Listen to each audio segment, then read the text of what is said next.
Hi guys, thank you for making your way back from lunch to hear what I think is an incredibly important story and talk about one of the issues that I think is going to really shape how our future generations live. And as Amy said to you, it gives me an enormous pleasure to be here. I am inspired by the people around me that I've met the last few days. I am inspired by the nature of the hills surrounding us, by the fresh air that we're breathing, by the clean water that comes out of your taps, and by the just immense beauty of the natural environment in which you guys are all lucky enough to live, and I am lucky enough to experience for a very short period of time. As Amy mentioned, I'm going to talk to you about something I never thought I would have been able to do. A story that if I had been told 20 years ago I'd be standing here before you saying this is what I did, I would have just laughed. I'm not a runner. I know that that sounds crazy given what I'm about to tell you. I started off my running career when I was 22 years old after being told by the doctors I would never run again. The irony is that I'd never actually run before that. So most people would take that as an opportunity to say, I'm just going to sit down and watch TV and I don't have to do anything.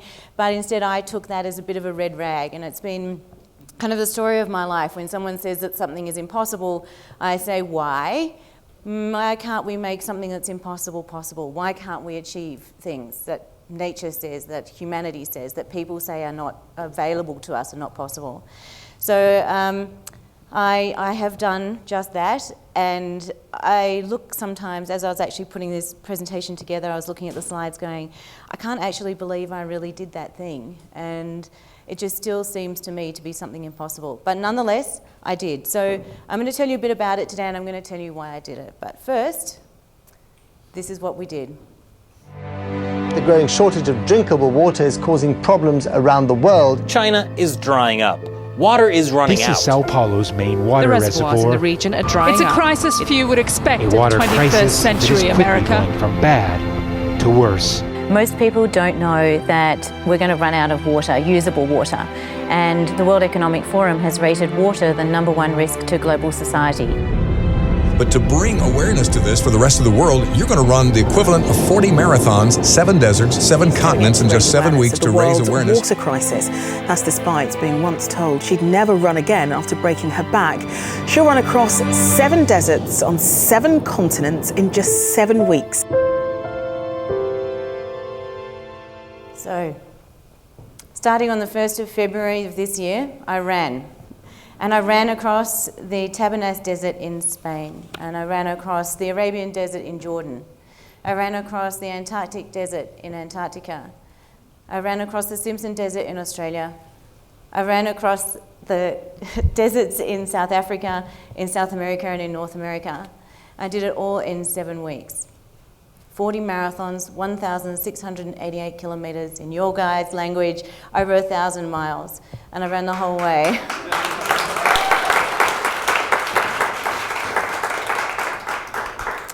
So again, you know, I look at even when I look at this map today, I'm like, wow, that's kind of like a long way. I actually ran a long way, and it's a pretty amazing feat, and I'm really excited by it. But you know what? People ask me why I did this. Is it because I love running long distances? I'm like, no, we already ascertained that I never ran before, so no is the answer to that question. I've gotten used to running it. I like running through nature. I like meeting people. I like seeing the things around, but that's not why I do this. Is it because I want to raise awareness about water? Yes, definitely because I want to raise awareness about water. But the most important reason why I ran is because I'm trying to build momentum. I'm trying to say, you know, I'm just one person. I'm determined to make a difference on this planet. I'm determined to do something to create awareness around an issue that I believe is so important and so critical to our future generations, and that's water. And I know that I can't do this on my own. I know that I need other people around me. I know that I need to create momentum, and I know I need to do that to raise awareness. So what I really wanted to do when I started running, and this is in the Richtersveld in South Africa, is to really harness the energy that connects all of us and bring it to bear on what I think is one of the biggest threats facing our society. Because my philosophy was that if I could pull everybody together, if I could create a uniform movement, then we really would have the power to create change in the world. Because as we all know, and one of the reasons we're all sitting here today is because individually we find it hard for our voices to be heard, but collectively we can make an enormous impact on the planet. So I'm going to connect you with some of the stories and some of the people I've seen, because you know what? Reading things in a textbook or off the internet never really brings things to life in the same way that you can get life brought to you through stories of the people that you meet around the world. So this is the first desert that I went to, which is the Arabian Desert in Jordan. And these people that I met, the experiences that I had in Jordan were quite phenomenal. I think that sometimes it's good to hear from the people directly, their stories. So I'm going to show you a couple of really short videos through this presentation, and you'll hear from people I met with on the ground. Just, first of all, the enormity of the water crisis that's facing us, and second, some of the inspiring stories of the things that they're doing to make a difference on this planet. فالمية وجودها وجودها ضروري جدا. فالإنسان لما يكون عنده مية بيحس إنه في مخطر، في خطر، في شيء ربما يؤدي إلى موته. Llevo un poco, sí, llevo años, bastantes años. Antes eran más productivas que hoy. Se están yendo el agua, se está perdiendo todo y luego que se saca mucha cantidad de agua. Sí, saben que hay un problema y que bueno, que la única solución es concienciarse en que el agua es para lo que es y bueno, y no hay otra. La base fundamental es concienciar un poco a la gente porque tenemos que dejar esos hábitos, si no, lo vamos a pasar mal. I know in some streets in Amman they get water like once a month because Amman is growing too fast, especially the last 5 years because of the refugees from Iraq, refugees from Palestine, from Syria. أكيد مدام كنا بسوريا المي متوفرة كثير ما تنقطعش عنا نهائيا. يعني طبعا عندنا خزانات نخزن مي بس يفضل لحالها بتشتغل المي. أما لما اجينا على المخيم صرنا نفكر بتوفير المي، وهذا شيء كثير كويس لأنه نحن نصير نوفر بالمي، لأنه معروف عن بلد الأردن هو بلد شحيح بالمياه، نحن لازم نوفر مشاننا ومشان غيرنا. صح تجينا مي كمية قليلة بس نحن بنوفر فيها. شلون يعني مثلا نشطف بالمي.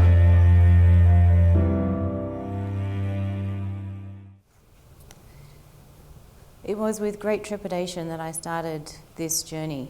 I think if anybody had told me really what I was about to do, I would never have started, never have put my running shoes on that first day. And it actually wasn't until day 3 in this desert, which was the first one, the Tabernas Desert in Spain, that I actually really realised the enormity of what I'd set out to do.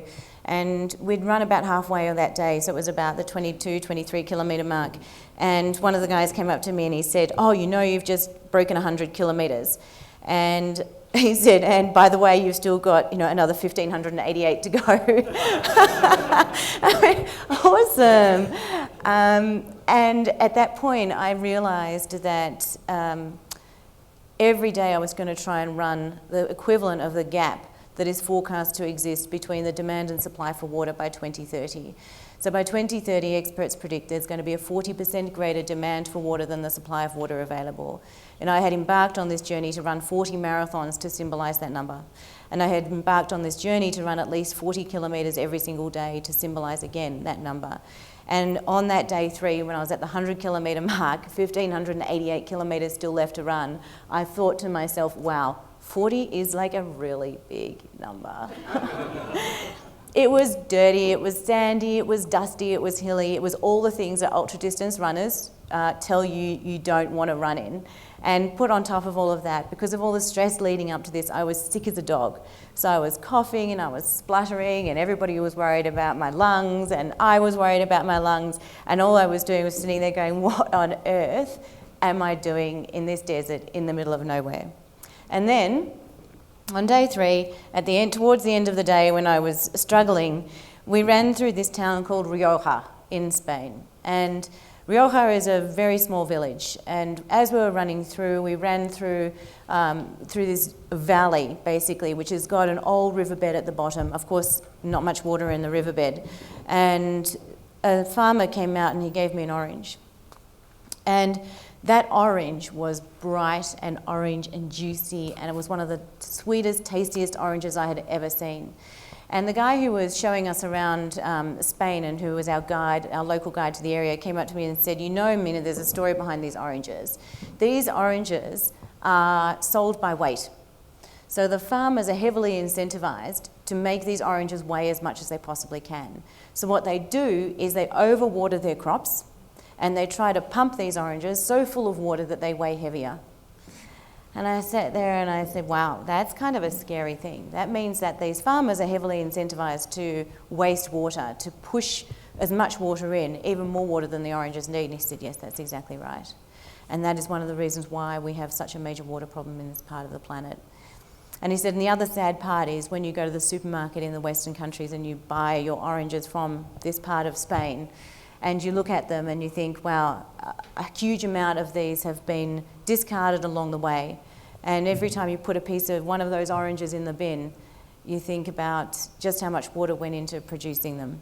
And I sat there and I enjoyed every single drop of the orange, and I thought, you know, we are in the West so dissociated in many cases, especially in China where I live, in these big high-rise buildings.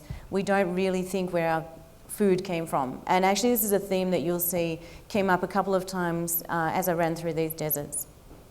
So from Spain, we gave every desert a colour, right? So we went then to the pink desert, Jordan. I had never been to Jordan. I chose Jordan because it is one of the most water scarce countries on the planet. Not only is it one of the most water scarce countries on the planet, it's in a region which is highly volatile and highly forecast to be part of some of the biggest wars that people foresee in history. And in history, people talk about, you know, this opportunity for third world wars to be fought over water.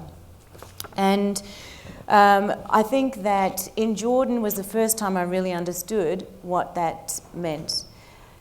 We met on a couple of days into the run. We stopped. In Jordan, there's this thing, you know, I guess kind of like Australia, right? You stop and have a cup of tea. A cup of tea solves every problem.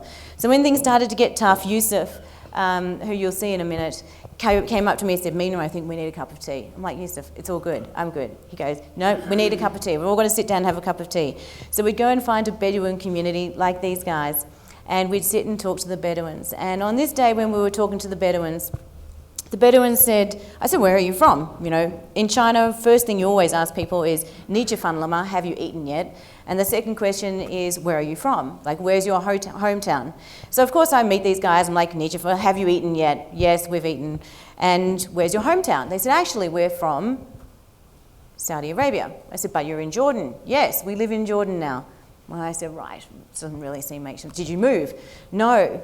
What had happened was that this part of Saudi Arabia that they had previously lived in was given to Jordan in exchange for rights over a piece of property that had an underground aquifer underneath it.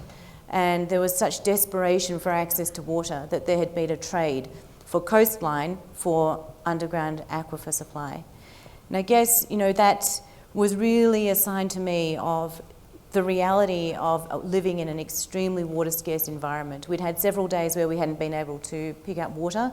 The slide you saw with me pulling water out of a well was at the end of that day when we'd used a discarded metal container to draw water out of a well after looking for water all day. And these guys live in that environment all day, every day.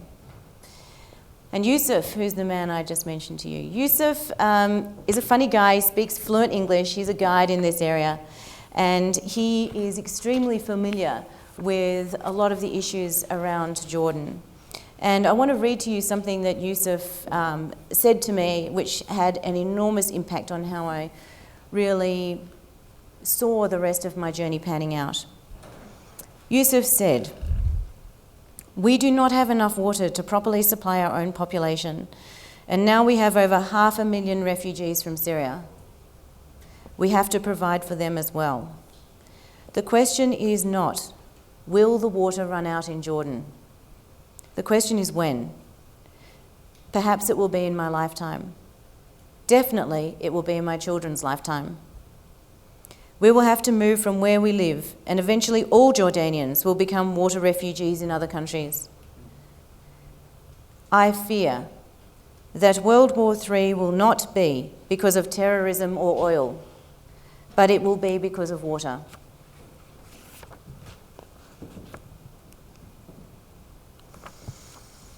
From the sandy deserts of Jordan to the white desert of Antarctica.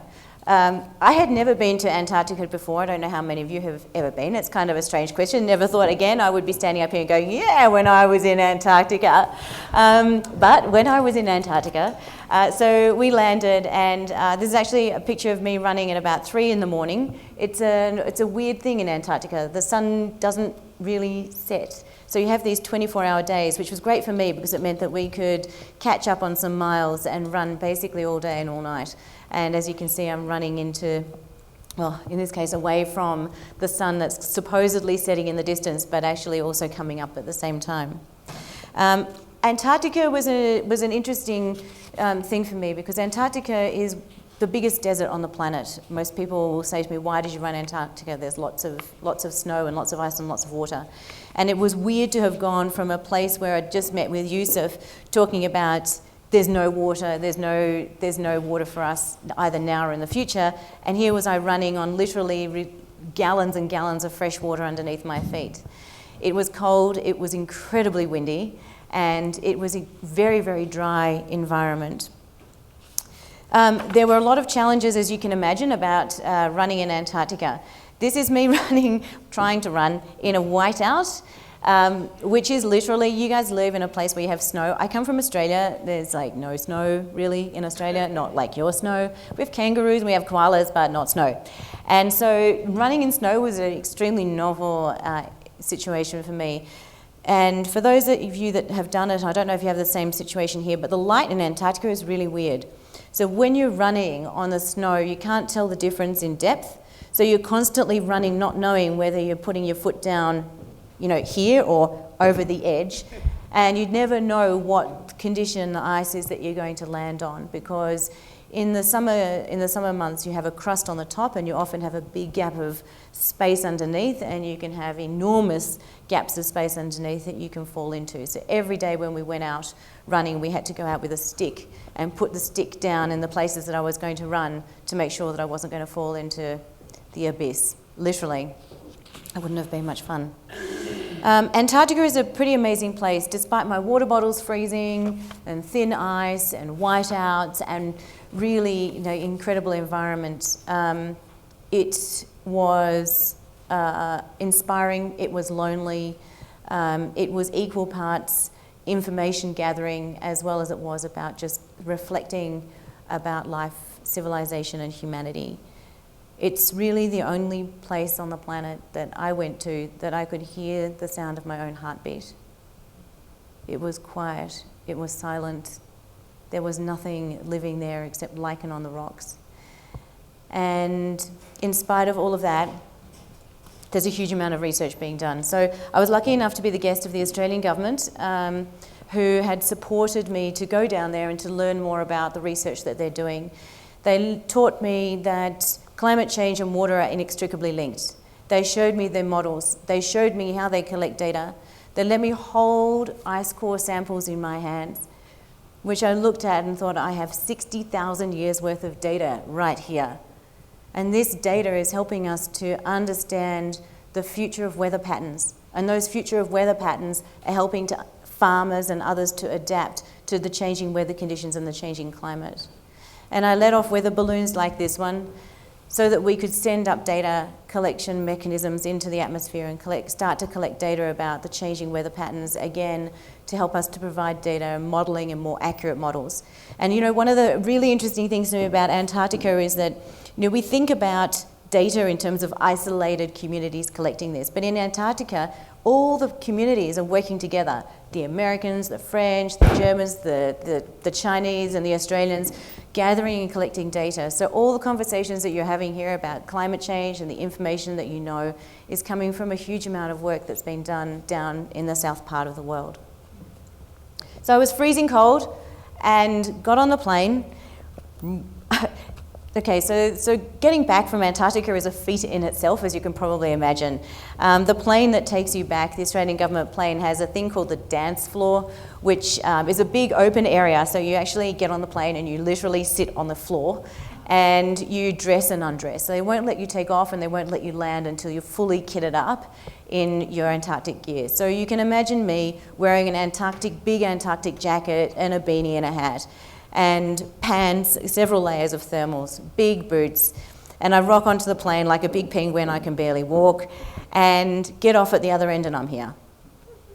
Right, from minus 20 degrees to plus 47 degrees Celsius. Right, 47 I think in your language is like 130, give or take. Minus 20 is like, well, really super cold. Right, so I felt like I'd gone from a walk-in refrigerator to an oven with the fan on. It was so hot and so sandy. I went from white to this is my orange desert, my red desert, and I was home. And I was so excited to get home, to see koala bears. Okay, there weren't any in the desert. Kangaroos, yeah, we saw them. Emus, all those really Australian iconic animals. I was like, yeah, awesome. Gone from penguins to Australia. And I was super excited. But what I was most excited about was to really start to understand more about what Australia had been doing in the space of water regulation and water management, because Australia is a pretty amazing place. So Australia has had a massive decrease in its rainfall. Australia is 70% arid land or desert, and yet somehow it manages to survive. And it's survived because it's created mechanisms to regulate water. It's got some of the most innovative ways of regulating and managing water in the world. And people around the world are looking to Australia now to say, how have you managed your water supplies? This is a desert. Even Australia as a country, as a natural environment, has figured out how to manage water.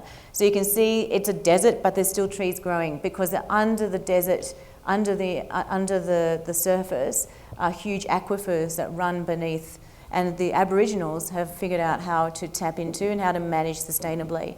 And some of the women in the Aboriginal communities that we met would say to me, Mina, you guys don't understand, you white people, you don't understand. Water is life. Without it, we die. From the red sand of Australia to South Africa, the Richtersveld Desert, which we chose because it's one of the most biodiverse places on the planet. The Richtersveld Desert is a desert I actually had never heard of until my cameraman, who then became my kind of brother because we'd bonded over such a long period of like ups and downs, who's also a South African, or a Safa as we called him, told me, you know, you need to go to this desert, you need to go to this place called the Richtersveld. It's in the bottom tip of the Namibian desert. And the Richtersveld Desert runs between South Africa and Namibia, the most biodiverse desert on the planet. In South Africa, you can find species of plants and animals that you cannot find anywhere else in the world. Species like this tree, species like a species of aloe that exist on one very, very specific point of land. Amazing. When we were in the Richtersveld, we met a guy called Peter. Peter is 23 years old, and Peter has lived in the Richtersveld Desert all his life. He was brought up by his grandmother. His grandmother had given and instilled in him this appreciation for the desert. Peter, 23 years old, had discovered over 20 new species of plants and animals. 20. I'm like, wow. When I was 23, I think I was still like, you know, partying and having a good time. You're making a contribution to the planet in a way that none of us can imagine. And he said to me, no, I'm not making a contribution to the planet is making a contribution to my life. When we wanted to leave the Richtersveld, we had made a plan. And the plan was that we would cross this river. It's called the Orange River. And as I mentioned to you, the Richtersveld runs between South Africa and Namibia. So on this side, you can see where we're standing is South Africa, and on the other side is Namibia. And we're trying to get across. And when we went down there, the guys who were looking after this river crossing said to us, no, you've got to go back. Go back, turn around. We said, well, we can't really do that. We want a plane to catch. And they said, well, bad luck, you've got to drive around. It's a 300-kilometre drive around. You've got to just get back in the car and drive around. And what had happened, as it turned out, is that the river had dropped. And one of the guys that was looking after this crossing, who's the one actually in the little kayak down the bottom, said to me, Mina, when I came here 6 years ago, the river was 6 metres higher than it is now. And you can actually see where the river has been. The place that we're standing is 6 metres down from where it was 6 years ago. And I said to them, why on earth is this the case? And he said, okay, see over there. And I'm like, where over there? And you can just see it over in the far corner by the mountains on the top right-hand side. And he said, see over there, when you run there, you'll go and you'll see, you'll understand why the river has dropped. So sure enough, I paddled a kayak just like that to get across the river. I've never ever entered a country and written on the immigration form, method of transport, kayak. They did have the gall to ask me what did it have a number and where was it. And as we ran from there, we ran through acre after acre of grape plantations. Grapes growing in the middle of the desert. Grapes using the water from this river to grow. And the guy from the grape plantation said to me, the irony about growing grapes is that, first of all, of course, it takes a huge amount of water. But the reality of grapes are that they are a luxury, they're not a food. And these grapes go into the backs of trucks and they bump down not very well made African roads, and they eventually make their way to tables in our homes, offshore, out of Africa, which we sometimes decide to eat. Or if you're like me, I used to be, and I would look at grapes and they're a bit soggy and I would think, don't want to know that, don't want to eat that. And I thought to myself, he's right. The way that we're using water around the world is fundamentally wrong.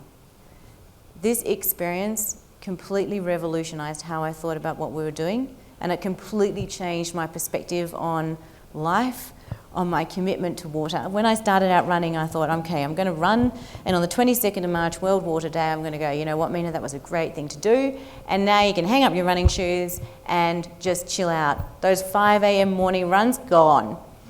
And I stood there on the bank of that orange river and I said to myself, this is never going to end until it's over.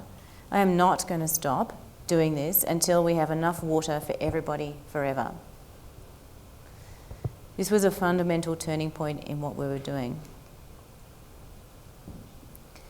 So then we went on and continued the journey and arrived in the Atacama Desert. I had been really looking forward to the Atacama because the Atacama is a place with literally no water. There are people that live in this desert that have never, ever, ever seen it rain. They have never seen precipitation fall out of the sky. It's unbelievable. An incredibly beautiful place, but I couldn't understand how people could live there. And then, as we started running, I ran. And I ran, of course, as I was basically doing every day, running all day. And we ran past dozens and dozens of these little white things. And these white things symbolise mining tenements. And there's not just one, there's thousands of these things. Because it turns out the Atacama Desert is the home of a huge amount of mining. It's where a lot of our minerals come from our mobile phones, for our computers, for all the technology that we need every day. Our little clicky devices, everything we need comes from this desert. And it has consequences. Mining has consequences. I'm running here through a mine, which is probably quite well known to all of you. It's where the 33 Chilean miners were trapped underground. This is the mine, where those guys survived days underground, surviving on literally hopes that they were going to be rescued. And then here, which is a place right by the ocean where the Atacama Desert reaches the ocean. And it turns out that thousands of people had died here because they had, so in the Atacama Desert, sometimes they get big rainfall in this particular part, And on this day, they had had a huge rainfall. Normally, the people in the Atacama get super excited when they know the rain is coming, and everybody goes home, and they have a big dinner to celebrate the rain coming. So on this occasion, they had gone home, they'd all got together in their homes to have these amazing dinners, and the rains had come. And with the rains had come the tailings of mines that had been mining further upstream. And these tailings created a massive landslide of mud. And that night, instead of celebrating the rain coming, thousands of people died in their homes. And this, of course, is one of the remnants of that. This whole area used to be a township, and it's not anymore. And it's like really depressing, and I was sitting there thinking, wow, this is the sad part about our development, the sad part about where stuff comes from, the sad part about water. I'd run past pipes carrying minerals that they don't bother to put on trucks. They just put in these pipes and then flush these pipes with water to get the minerals from point A to point B. I'd seen the after effects, the aftermath of mining, of our demand for technology. And then I met Hugo. Hugo lives on the top of those cliffs that you saw before in Atacama. The cliff that he lives on top of is overlooking the devastation that I'd just shown you of that landslide. And Hugo was amazing. Hugo inspired me in a way that only a couple of other people we had met along that road inspired me. And I don't want to tell you the story about Hugo because I can't do him justice. Hugo has an amazing occupation. Hugo is a fog catcher. Here's his story.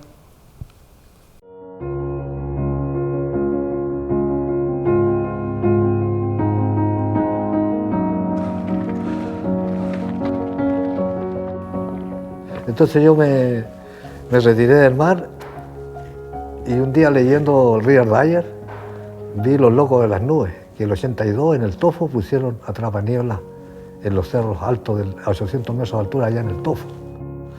Entonces eso me causó gran impacto en mi persona porque yo desde chico vi la niebla y no pensaba que tenía tanta agua.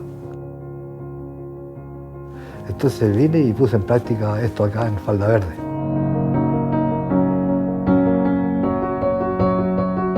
¿Y qué es lo que pretendemos nosotros? Nosotros pretendemos que con esta producción de agua hacer prestaciones de servicio y ser sustentable. Vamos a poner lechuga, peces, tomate, de todo, con esta agua.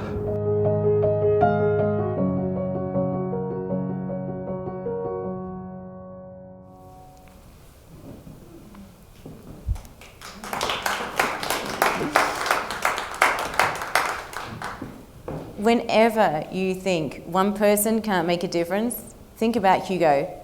Right? Hugo took an issue that he cared about. Hugo found a solution, and Hugo shows us the power of one person to innovate, to change the world. And it's primarily because of Hugo that we've actually been able in China to scale our innovation competitions, because I really believed after meeting Hugo, I was like, wow, one person had a great idea and made such a big difference in his community. I wonder if we could do that in China. And in China, we've now grown our education and our innovation competition from 17,000 people to 150,000 kids, thanks largely to the inspiration that we had from Hugo. So our final desert is Death Valley, California, Mojave. And I was so happy to get to the Mojave. It was the final desert, it was the final leg, and by the time I got here, I thought, I'm actually going to be able to achieve this. What I hadn't really thought about or understood was how exhausted and at the end of my tether I would be. So the Mojave actually ended up being one of the most difficult deserts that I had to face. And in the Mojave, every place we went to, we weren't there to run. Of course, I needed to run because we'd made a commitment to do the miles and the whole thing was symbolic. And it was designed to really create this momentum, as I explained to you before. But the real purpose was to find stories, to understand what was going on in each of the different deserts. And in the Mojave, I met another character, this little guy. This little guy is a pupfish. I never even knew before what a pupfish is. Pupfishes used to live in a big lake that now no longer exists, and now lives in a very small, in this waterhole. And this waterhole lives in 2 places on the planet. It's extremely endangered, and it is fed by underground aquifers that are currently being depleted. The thing about the pupfish is that we can restore the pupfish. The pupfish is becoming extinct because we have not managed the environment in which the pupfish is living. If we manage our environment, the pupfish will survive. And this for me was a bit of a moment to stop and think about how we manage our water, how we manage our societies, and how we exist. And really for me, a sign that sometimes the small things in life, the things that we think aren't important, are actually incredibly life-giving. And one of those things is water. You know, we turn on the tap, we expect that water is there when we turn it, and in some cases it's not. So that's what I've done for water scarcity. It was an amazing adventure. I learned a lot. I met a lot of amazing people. What was incredible to me is when we finished and I got the data from what I'd done, I thought that I might have a couple of thousand people that might have seen one of the pieces of media. Let me tell you what happened. When I got back from this run and I got the data, I realized that 2.8 billion people had seen our messages outside China.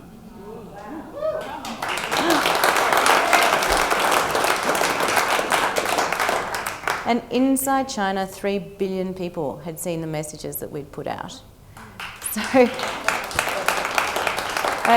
you have to remember, I'm just a kid from Australia. I grew up with nothing. My dad was an immigrant. I just believe in this thing. I decided that I was going to do something I never thought was possible. I was going to run.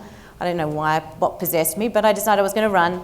And I started running across these deserts, and all of a sudden, the messages were being passed around. People were sending things on. People were pushing the videos and the messages out. And for me, that was just such an incredibly rewarding opportunity to see. But then I realized, okay, this is all awesome, but it's still really small. Let me tell you why.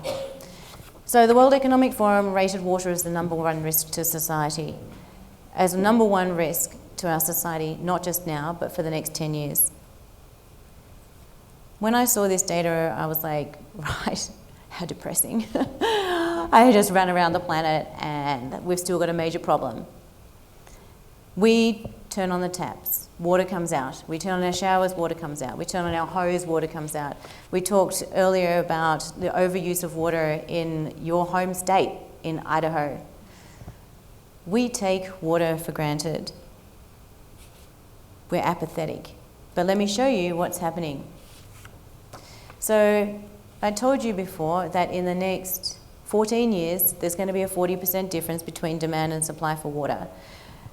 The areas to focus on right now, when I show you this, are the red and the pink ones, right? The purple, the darkest color of purple. Right. Look where you are. Let's go back and look where you are.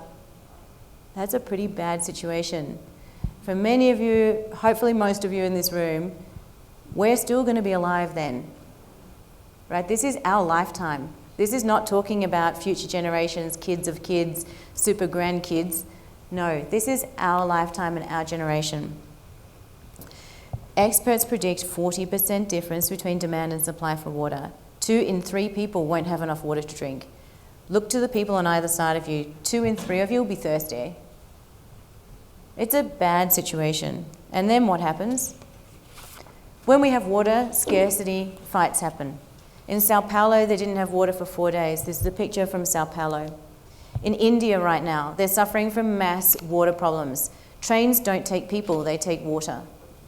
Farmers in the northwest part of India are committing suicide because they don't have enough water for their crops.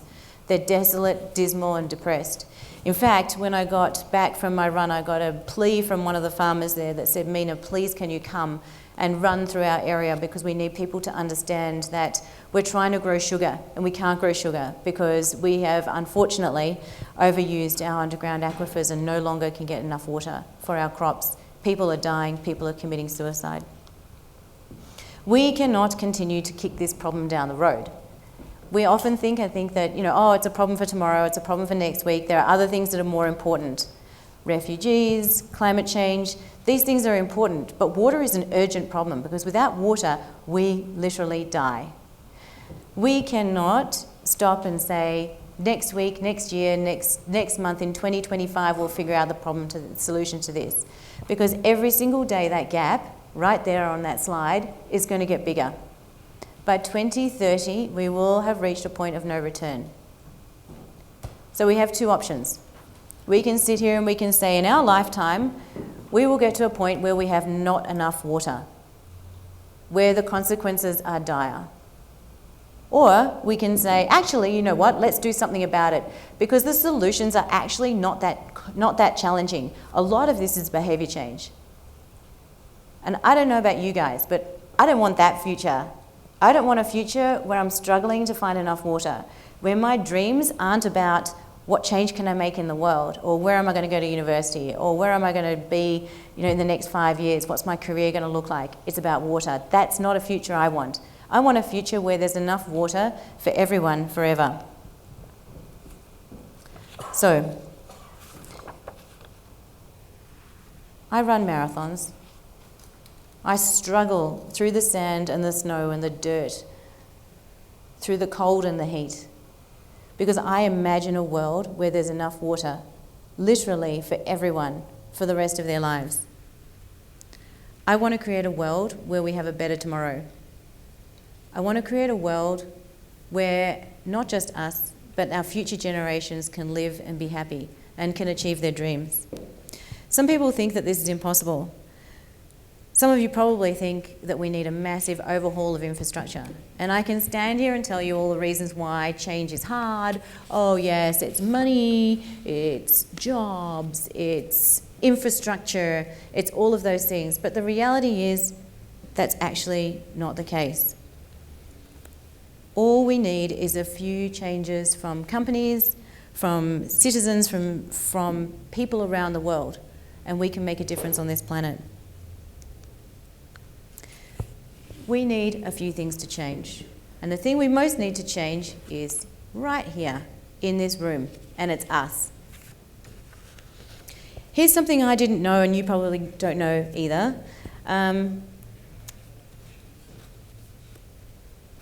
Most of you are sitting here wearing a pair of shoes, a pair of pants, a shirt. You probably had a nice lunch. Hopefully you had the vegetarian option, but if you didn't, that's okay too. All the water that went into what you're wearing right now took more water to make than all the water you have drunk in your whole lifetime. It's kind of staggering, so I'm going to say it again because for me, this was a big eye-opener. All the water that went into what you're wearing today took more water than you have drunk in your entire lifetime. Right, that's really, for me, a bit of a scary thing, because you know what it does? It actually says this water problem is not necessarily in the hands just of lawmakers, of farmers, it's in our hands too. Every single day when we reach into our wardrobe, we reach out to get a cup of coffee, we reach out to eat, we can think about how much water went into our stuff. So there you go. What we do every single day has everything to do with where we're going to be in 2025 and 2030. It's not the responsibility of other people, it's our responsibility too. So what does this mean? I think it means that we can succeed. I think it means that we can create a world where there's enough water for everyone forever. And I think it means that we can succeed because there are three basic purposes of this. The first one is I think we can succeed because of all of us. Most people in this room are here because you care about the environment. You're here because you're connected to someone, somehow, somewhere. You're here because you have access to resources. You're here because you made money out of investments or out of manufacturing or out of being associated with investments or manufacturing. You can make a difference.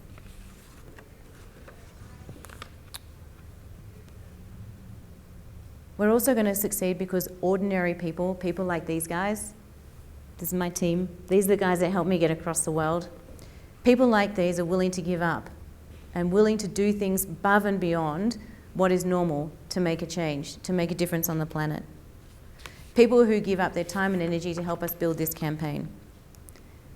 And we're also going to succeed because of these guys, the next generation. Amy told you about Thirst. So in 2012, when we started Thirst, we were literally a crazy idea which we sketched on a whiteboard. And Thirst has gone from a crazy idea in March 22nd, 2012, when we launched. We now, by the end of this year, will have educated 1 million kids in China. We work with over 400 schools. We've partnered with the Chinese government. Our innovation competition has over 150,000 kids participating. The groundswell of support from places like China amongst the young generation is unbelievable. And you know what that tells me? That tells me that the next generation cares. That tells me that the next generation wants to be able to say, we are kids and we care. And we want the world to be a better place. And we understand our impact. We understand the impact of our consumption patterns on the environment. And we want things to be done differently. And you know what these kids say to us? We don't want things to be done the way our parents and our grandparents did them before us. We want things to be done differently, smarter, better for the planet and better for us. So we are growing our campaign every single day. Every single day, step by step, through China, and now we're going to go global. We're going to expand our messages and take them around the world, because we can't solve this problem just by being in one country. We need the entire world to join us. We need to grow momentum. So what's coming next? I told you that my life changed on the banks of that Orange River in South Africa. And at that point in time, I thought my life is not going to finish until I have solved this problem.